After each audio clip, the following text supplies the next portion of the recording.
Passé les moments d'émotion forcément rattachés à la période festive, passé le protocole traditionnel des vœux, passé la période faste de la bombance, la bouffe, l'alcool, les moments de folie, il y eut quand même 3 jours de fêtes exceptionnelles.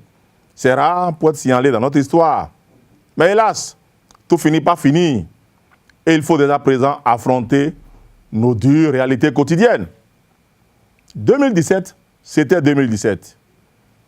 Avec son lot quotidien de bonnes et mauvaises nouvelles, de bonnes et mauvaises perspectives, avec ses aventures et mésaventures, ses joies et ses peines, ses rires et ses pleurs, ses amours, des amours et rancœurs, ses fidélités et ses trahisons, ses vices et ses vertus. 2018 doit être à présent écrite lettre après lettre, histoire après histoire, devenir après devenir. La plus importante grâce qui nous a été généreusement accordée, c'est déjà de nous retrouver en pleine forme, en pleine possession de nos moyens pour affronter les challenges de la nouvelle année. C'est une grâce en fait parce que pour l'instant, nous n'avons aucun moyen de décider du souffle de vie qui nous est accordé au lever de chaque jour. Et nous bénissons le Seigneur pour cette gratuité que nous ne méritons même pas. Une fois que la vie nous est accordée, l'histoire devra s'écrire par nous-mêmes, par la force de nos poignets, par la sueur de nos fronts, par les cellules grises dont nous sommes pourvus, pour créer et construire notre propre bonheur. Personne n'a le droit de dormir sur ce laurier en espérant que les vœux de bonheur et de prospérité se réalisent comme dans un conte de fées. Tout bonheur, toute richesse, toute prospérité se construit pierre après pierre, édifice après édifice. De faux prédicateurs, il est vrai, pour remplir leur temple et maintenir leur rythme de vie arrogant, dit d'un maillant de pétrole ou d'un prince saoudien, continuent par endormir la conscience des âmes les plus faibles, des crédules et des bonheurs écrasés par le poids de la misère et de la vicissitude de la vie, en leur faisant croire que par simple imposition de main, toute solution tomberait du ciel à celui qui y croit. Ces vils pasteurs se rendent aussi complices d'abrutissement de millions de personnes qui espèrent le bonheur à genoux, les bras élevés vers le ciel. L'histoire de la pierre transformée en pain et poissons dans la Bible racontée relève d'une autre époque, d'un autre contexte et ne saurait justifier la forme d'aberration les plus courantes et les croyances les plus abjectes du moment.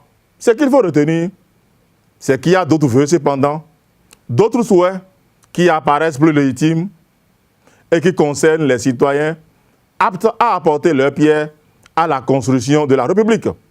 Ceux-là n'attendent que les indicateurs annoncés par le pouvoir public pour se mettre en place.